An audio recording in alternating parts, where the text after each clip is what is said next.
मैं आज आपसे बात करना चाहता हूं छोटी परीक्षाएं पास करने के बारे में। बहुत से लोग ये नहीं समझते कि परमेश्वर उनसे कैसे बात करते हैं। वो सोचते हैं ये बड़ी भारी भरकम आवाज होगी, पर एक तरह जिस तरह परमेश्वर बात करते हैं वो है संवेदना के जरिए। हम सोचते हैं मुझे पता है मुझे जाकर अपने माता पिता से मिलना चाहिए, मैं जानता हूं मुझे इतनी मिठाइयां नहीं खानी चाहिए, मैं जानता हूं मुझे घर पर रहकर अपना होमवर्क करना चाहिए। ये मैं जानता हूं है परमेश्वर आपसे बात करते हुए। ये पवित्र आत्मा है आपकी अगुवाई करते हुए, आपको सर्वोत्तम मार्ग पर रखते हुए। यह है एक छोटी सी ठहरी हुई आवाज। ये ज्यादा ऊंची नहीं होती, पर यह एक जानकारी होती है, एक संवेदना। आप जो यहां नीचे महसूस करते हैं उसके प्रति संवेदनशील रहें, उसे नजरअंदाज न करें, सीखे तुरंत आज्ञा मानना। बहुत बार हम जानते हैं कि हमें क्या करना चाहिए, पर हम बहाने बनाते हैं और कारण ढूंढने लगते हैं। अपनी अंतरात्मा को तसल्ली देने की कोशिश करते हैं, मैं बाद में करूंगा, मैं व्यस्त हूं। हमें ये समझ लेना है कि परमेश्वर हमसे ये नहीं मांगते कि हम ये उनकी खातिर करें, वो मांगते हैं कि हम ये स्वयं की खातिर करें। वो इसे बढ़ाने की कोशिश कर रहे हैं, हमें ले जाने को हमारे भाग्य की संपूर्णता तक। मैंने सीखा है कि इससे पहले कि परमेश्वर एक बड़ी आशीष दे, वो हमें छोटी छोटी परीक्षाएं देते हैं। आपको महसूस होता है कि आप किसी की भलाई करें, एक इच्छा उन्हें खाना खिलाने की। ये न केवल एक अच्छा विचार है, ये परमेश्वर है जो आपको ये करने को कह रहे हैं। ज्यादातर तो हम खारिज कर देते हैं, मेरे ख्याल से मेरा जी नहीं कर रहा, मैं उन्हें अच्छे से जानता नहीं हूं, शायद किसी और वक्त। पर अगर आप ये छोटी छोटी परीक्षाएं पास करना नहीं सीखते और वो करते जो परमेश्वर आपसे करने को कह रहे हैं, तो ये आपको उन महान बातों से दूर रखेगा जो परमेश्वर ने आपके लिए रखी हैं। परमेश्वर जानना चाहते हैं कि क्या मैं तुम पर भरोसा कर सकता हूं? क्या तुम जल्दी आज्ञा मानोगे, या मुझे तुमसे कहना पड़ेगा ये बार बार तुम्हें मनाने की कोशिश करते, तुम्हारे साथ बहस करते हुए? सुनो, बातचीत सस्ती है। हम कह सकते हैं प्रभु मुझे पैसा दे, मैं लोगों के साथ अच्छा व्यवहार करूंगा, मैं बेघरों को दूंगा, मैं अपने चर्च की सहायता करूंगा। नहीं, परमेश्वर कहते हैं क्या तुम वो $10 दोगे जो मैं इस वक्त तुमसे देने को कह रहा हूं? क्या तुम उस व्यक्ति के लिए डिनर खरीदोगे? क्या तुम उस को-वर्कर को घर तक लिफ्ट दोगे? ये छोटे छोटे टेस्ट पास करो, उस मैं जानता हूं कि आज्ञा मानो अंदर से। शायद आप सुबह सुबह 12वां कप कॉफी पीने ही वाले हो, कोई आवाज आपसे कहती है इसे नीचे रख दो, ये बहुत ज्यादा है, ये नुकसानदेह होगी। ये आपकी मां की आवाज नहीं है, ये परमेश्वर आपसे बात कर रहे हैं। परमेश्वर हमसे बात करते हैं हर दिन की व्यवहारिक बातों के बारे में। आपको उसकी ओर ध्यान देना चाहिए जो आप यहां नीचे महसूस कर रहे हैं। शायद आपकी किसी व्यक्ति विशेष से नहीं निपटी, आपको एक बेचैनी सी महसूस होती है, कोई आवाज कहती है उससे दूर रहो, वो मुसीबत लाएगा। ये केवल बुरे वाइब्स ही नहीं है, ये पवित्र आत्मा है आपको चेतावनी देती हुई। ये शायद छोटी सी हो, पर ये आपको बड़े सरदर्द से दूर रख सकती है। जो अगर मैं उनके साथ न रहूं तो शायद मेरे कोई दोस्त ही ना हो। नहीं, परमेश्वर आपको नए दोस्त देंगे, वो आपको बेहतर दोस्त देंगे। और यहां इसका हल है, यदि आप गलत आदमियों को नहीं छोड़ेंगे तो सही लोग नहीं प्रकट होंगे। आपको पहल करनी होगी। परमेश्वर हमें यह करने के लिए मजबूर नहीं करते, उसने हमें अपनी मर्जी की आजादी दी है। जब भी परमेश्वर आपसे कुछ त्याग देने को कहते हैं तो वो कभी कुछ छीन लेने की कोशिश नहीं कर रहे, वो आपके लिए कुछ बेहतर लाने की कोशिश कर रहे हैं। जब हम बड़े होते हैं, विकसित होते हैं, सिद्ध होते हैं, तो उनकी आशीष और अनुग्रह और ज्यादा मुक्त होगा। शायद आप अंदर ही अंदर जानते हैं कि आपको वॉलंटियर करना चाहिए, चिल्ड्रंस मिनिस्ट्री में सेवा करनी चाहिए, एक अशर बनना चाहिए, लिटिल लीग में कोचिंग करनी चाहिए। आप सोचते हैं मैं व्यस्त हूं, मेरे यहां इतना कुछ चल रहा है, उनके पास तो काफी लोग हैं, इसके अलावा मैं कुछ और ज्यादा महत्वपूर्ण करना चाहता हूं। नहीं, जब तक तुम छोटी छोटी आज्ञाएं नहीं मानते, परमेश्वर आपको ज्यादा की जिम्मेदारी नहीं दे सकते। हमारी दोस्त जॉयस मायर की एक महान सेवकाई है। वो बताती है कि कैसे सालों उनसे परमेश्वर ने निपटा, शॉपिंग कार्ट को पार्किंग लॉट में न छोड़ने के संदर्भ में। हर बार जब वो इसे ग्रोसरी स्टोर के पार्किंग लॉट में छोड़ने ही वाली होती, एक आवाज कहती उसे वापस लेकर जा जहां उसकी जगह है। एक सर्वोत्तम व्यक्ति बन, उसे यहां बाहर मत छोड़। उसे आसपास देखा, वहां पूरे पार्किंग लॉट में कई ग्रोसरी कार्ट भरी पड़ी थी। प्रभु मुझे क्यों अपनी वापस ले जानी होगी, कोई और ये नहीं करता। ये रहा कि क्यों कोई और वहां नहीं जा रहा, तुम जा रही हो। हर कोई परमेश्वर की आवाज के प्रति संवेदनशील नहीं होने वाला, और उनमें हो अनुशासन और दृढ़ निश्चय कि उन्हें वो बनना है जिसके लिए उन्हें रचा गया है।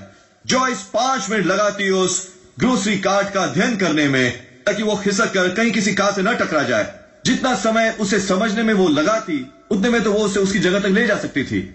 ये एक छोटी सी बात लगती है, पर यदि जॉयस ने न सीखा होता कि वो छोटे छोटे टेस्ट कैसे पास करने हैं, तो उसके पास वो सेवकाई न होती जो पूरे संसार पर प्रभाव डाल रही है। आप छोटे को महत्वहीन से कंफ्यूज न करें। शायद ये छोटी सी बात हो अपनी ग्रोसरी कार्ट को न छोड़ना, छोटी सी बात किसी के लिए डिनर खरीदना, छोटी सी बात हो चिल्ड्रन मिनिस्ट्री में काम करना, पर बिना वो छोटे टेस्ट पास किए आप अपने भाग्य की परिपूर्णता में कदम नहीं रख सकेंगे। क्या कोई छोटी सी बात आज आपको पीछे रखे हुए है? आप जानते हैं आपको ये करना है, पर आपका दिल नहीं चाहता, आप इसे टालते रहते हैं, ये सोचते हुए कि ये कोई बड़ी बात नहीं। ये एक बड़ी बात है। छोटी छोटी परीक्षाएं पास करनी शुरू कर दें। हर बार जब आप आज्ञा मानते हैं, एक आशीष बहेगी। और कई बार जब हम बड़ी बातों का इंतजार कर रहे हैं, हम बहुत मेहनत करते हैं, उसे अपना सर्वोत्तम देते हैं, अगर हमें वो प्रमोशन मिल सके, परमेश्वर अगर आप मुझे वो पोजीशन दे दे जिसे मैं चाहता हूं, मैं काम पर जल्दी जाऊंगा, मैं उससे कहीं ज्यादा करूंगा जो मुझे करना है। ये रहा असली टेस्ट। क्या आप अपना सर्वोत्तम निभाएंगे ठीक वहां जहां आप इस वक्त हैं, चाहे आप कुछ ऐसा कर रहे हो जो आप जानते हैं आपके लिए नीचा हो? क्या उस को-वर्कर के प्रति उदार होंगे जो आप पर मेहरबान नहीं है? छोटा सा टेस्ट। क्या आप किचन को साफ करेंगे चाहे वो कबाड़ खाना आपने ना मचाया हो, एक अच्छा रवैया रखकर? क्या आप उस प्रोग्राम को बंद करेंगे जिससे आपको बेचैनी महसूस होती है, बजाय उससे अपना मन दूषित करने देने के? शायद ये कठिन हो, पर परमेश्वर आपसे कभी कुछ ऐसा करने को नहीं कहेंगे और फिर उसे करने के लिए शक्ति नहीं देंगे। अब जिन भी परीक्षाओं का सामना कर रहे हो, आप में अनुग्रह है उन्हें पास करने के लिए। उन झूठों पर विश्वास न करें, मैं बहुत शर्मीला हूं, मैं नए दोस्त नहीं बना सकता, मुझे बहुत ठेस पहुंची है, मैं क्षमा नहीं कर सकता, मैं बहुत अनुशासनहीन हूं, मैं अपनी ग्रोसरी कार्ड वापस नहीं ले जा सकती। नहीं, आप में वो है जो आपको करने की जरूरत है, जो परमेश्वर आपसे करने को कह रहे हैं। आप बहाने मत बनाइए। बहाने आपको आपके भाग्य से दूर रख सकते हैं। जैसे नाइकी कहता है, जस्ट डू इट। एक बार शास्त्र वचन में यीशु ने मिट्टी गीली की, उसे एक अंधे व्यक्ति की आंखों पर लगाया, उसे कहा जा और इसे धो डाल और वो चंगा हो जाएगा। यीशु वैसे भी आसानी से उस आदमी को चंगा कर सकते थे ठीक वहां उसी वक्त, पर यीशु ने उससे कुछ छोटा सा करने को कहा, कुछ बहुत ही साधारण सा।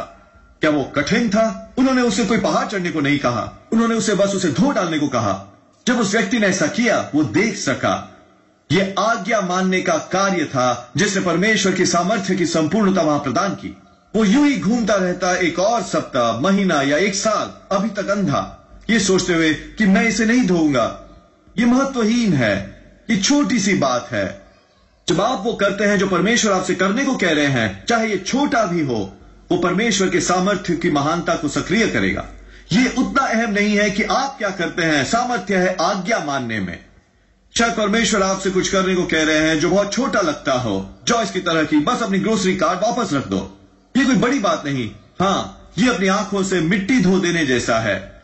शायद परमेश्वर आपसे समय पर काम पर जाने को कह रहे हो, किसी अजनबी पर मेहरबान होने को, अपने खान पान में और अनुशासित होने को, अपने पति की नुक्ताचीनी न करने को, अपने पास्टर की आलोचना न करने को। छोटी छोटी बातें। साइज महत्वपूर्ण नहीं होता, यह है आज्ञाकारिता। जब आप आज्ञा मानते हैं, अंधी आंखें खुल जाती हैं। जब आप आज्ञा मानते हैं, चमत्कार होते हैं। जब आप आज्ञा मानते हैं, नेगेटिव हालात पलट जाते हैं। आज ये ऐसा है जैसे परमेश्वर ने आपकी आंखों पर मिट्टी लगाई है। वो कह रहे हैं, मैंने अपना भाग कर दिया है, मैंने तुम्हें छुआ है। अब चमत्कार सक्रिय हो जाएगा जब आप अपनी भूमिका निभाएंगे। अब आज्ञा मानना आप पर है। शास्त्र वचन में एक और जगह भविष्यवक्ता एलीशा ने नमान नाम के आदमी से कहा, जाओ यरदन नदी में नहाओ और उसका कोढ़ चंगा हो जाएगा। वही सिद्धांत, आज्ञा मानो और चमत्कार प्रकट होंगे। है, नमान एक सेना में सेनापति था, बहुत ही प्रभावशाली व्यक्ति। वो नहीं चाहता था कि जाकर नहाए उस गंदे यरदन दरिया में। उसका रवैया था, ये बेवकूफी है, ये छोटी सी बात है, ये महत्वहीन है, इससे कोई फर्क नहीं पड़ने वाला। उसके सहायक ने कहा, नमान, अगर उससे कोई भारी काम, कोई कठिन काम करने को कहा होता तो तूने किया होता, तो तू ये छोटा सा काम क्यों नहीं करता? मैं सोचता हूं कि हम में से कितने देखेंगे अपनी सफलता, अपनी चंगाई, अपनी तरक्की, अपना सपना साकार होते यदि हम वो छोटी सी बात करें जो परमेश्वर हमसे करने को कह रहे हैं। आखिर नमान गया और नहाया और उस अंधे आदमी की तरह वो पूरी तरह चंगा हो गया। जब आप आज्ञा मानते हैं, ये परमेश्वर के अनुग्रह का एक नया स्तर प्रदान करता है। पर कई बार हम नहीं जानते कि ये छोटे छोटे टेस्ट जो हम पास नहीं कर रहे हैं, ये सोचते हुए कि इसमें कोई फायदा है, मैं जानता हूं मुझे अपनी पत्नी से बेहतर व्यवहार करना चाहिए, एक दिन मैं करूंगा। मैं जानता हूं मुझे उदार होना चाहिए इस पड़ोसी के साथ जो यहां आया है, पर मैं बिजी हूं। मुझे और अनुशासित होना चाहिए उसमें जो मैं देखता हूं, पर इससे किसी को नुकसान नहीं हो रहा। हाँ, यह आपको अपने भाग्य की परिपूर्णता से दूर रख रहा है। शायद ये कुछ छोटा सा है, पर आपका आज्ञा मानना परमेश्वर से उन बड़ी बातों को मुक्त करने पर मजबूर करेगा जो उन्होंने आपके लिए संजो रखी हैं। मैं एक व्यक्ति को जानता हूं जो एक प्रभु सेवक है। कई साल तक उसने और उसकी पत्नी ने बच्चे के लिए कोशिश की। वो गर्भवती नहीं हो रही थी। उन्होंने प्रार्थनाएं की, विश्वास किया, उन्होंने सब कुछ किया बिना किसी सफलता के। एक दिन वो एक एयरप्लेन पर था, एक मिशन ट्रिप से भारत से लौट रहा था। अपनी दबी सांसों में उसने कहा, प्रभु ये न्याय नहीं है, मुझे समझ नहीं आता। मैं दुनिया भर में जाता हूं लोगों की सहायता करने के लिए, आपकी इच्छा पूरी करने के लिए। हमारे बच्चा क्यों नहीं हो सकता? परमेश्वर ने उससे कुछ कहा, ठीक यहां नीचे। उन्होंने कहा, बेटा तुम्हारे बच्चा नहीं होगा जब तक तुम अपनी पत्नी से बेहतर व्यवहार करने नहीं लगते। वो कोई बड़ी गलती नहीं कर रहा था, वो बस उतना दयालु और कंसिडरेट नहीं था जैसे उसे होना चाहिए था। थोड़ा सा निरादर कभी कभी, थोड़ा सरकास्टिक कभी कभी।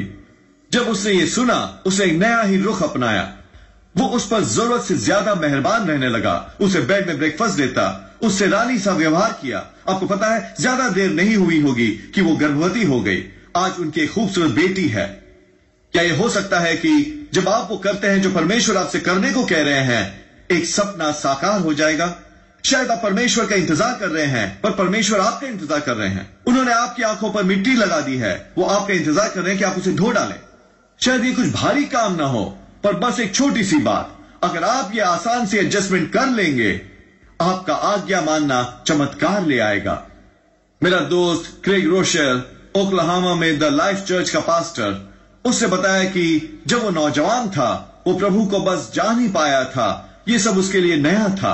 एक संडे वो चर्च में था, म्यूजिक चल रहा था, लोग गा रहे थे।